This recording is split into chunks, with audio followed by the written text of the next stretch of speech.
Today I'm going to show you how to make these cute turtle mops, also called floor mops. They are a great way of mopping up spills on the floor without wasting paper towels, and if you're mobility challenged, I have some options for you as well. All right, so let's get right to it. I have a pattern that you can use. It is going to have two options for a tail. You only want to choose one of these. One is going to make a hook for the tail, the other one's going to be flat. So I use an old sheet as well as an old towel to make one of mine. And then another one, I used an old pair of denim shorts and a different type of towel to make those. I will show both of those as I'm doing this tutorial.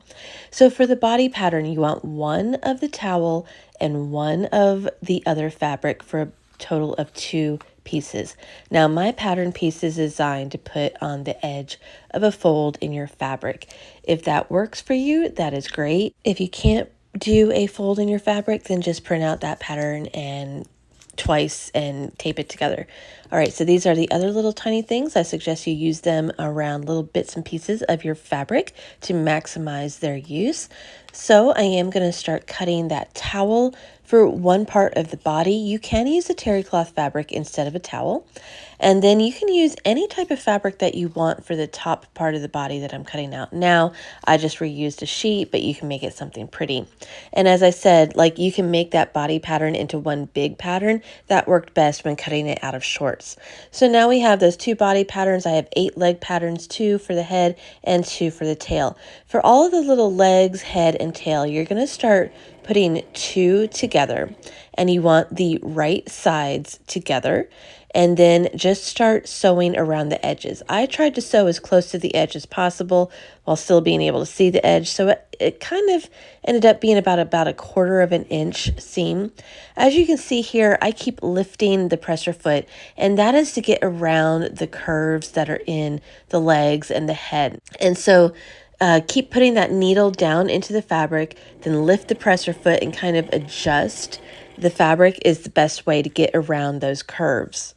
After you're done sewing all of those little pieces together, then you want to turn out each individual piece. This is going to be the head, the flat tail if you're using the flat tail, as well as all the legs. You might need a turning tool or a chopstick. I mean, this is a little tiny little bit, so it is a little complicated, but just get those out there. Now, when I use the denim, I notched the sides because the denim fabric is so thick in order for it to turn out a little bit better. Now, on the denim legs, I actually had these little bits and scraps from cutting up the shorts. So I cut them even smaller and made them a stuffing and put them into the little legs and head. I only filled it about halfway. I also put some old thread in there too. This is not a necessary step if you want to skip that. So on one part of the body pattern, we're going to start laying out the legs, the head, and the tail. Put them right along the edge. And it doesn't matter which body part pattern you start with, just be sure that the right side is up. Once you get those positioned right there on the edge of the fabric, then you're going to put your other body part pattern on top. Do this gently because then the legs can move around a lot if you don't. But again, that right side should be down on that one. Now, if you want to make a hook for the tail, this is how I did it. I used that rectangular piece. I folded it like about 1/4 of the way down inwards, then another 1/4 of the way in on the other side. And then I folded that over like as you're seeing. Then I'm going to sew along the ends and just make a little tube.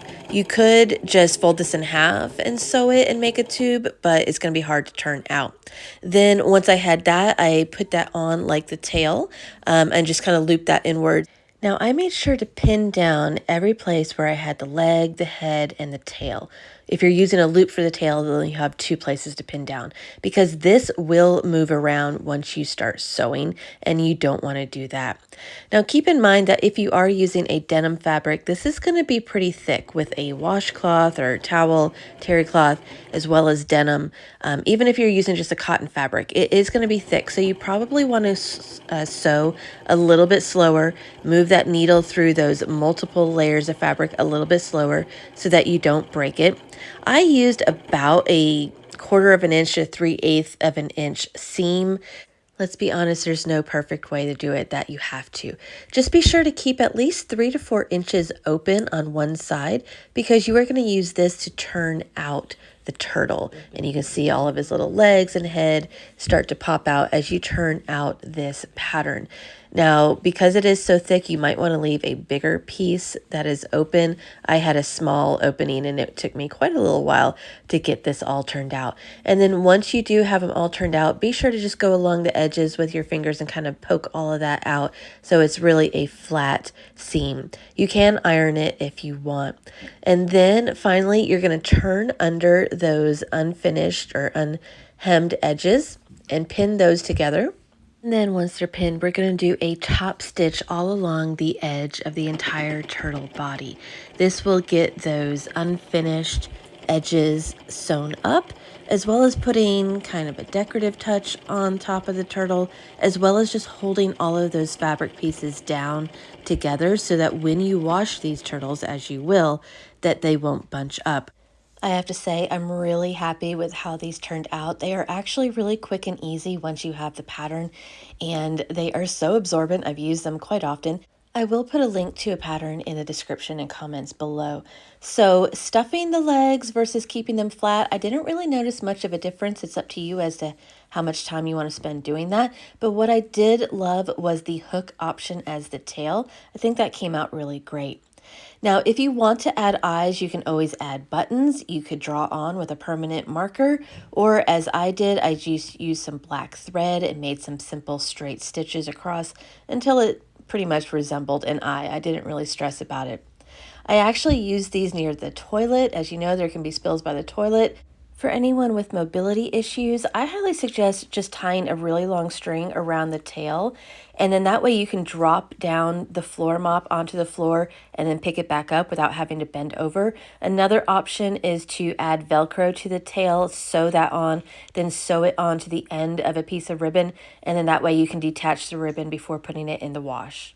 If you do leave that ribbon on the floor mop when putting it in the wash, be sure to put it in a garment bag or something, because otherwise that ribbon is going to get wrapped around the rest of the things that are in your laundry.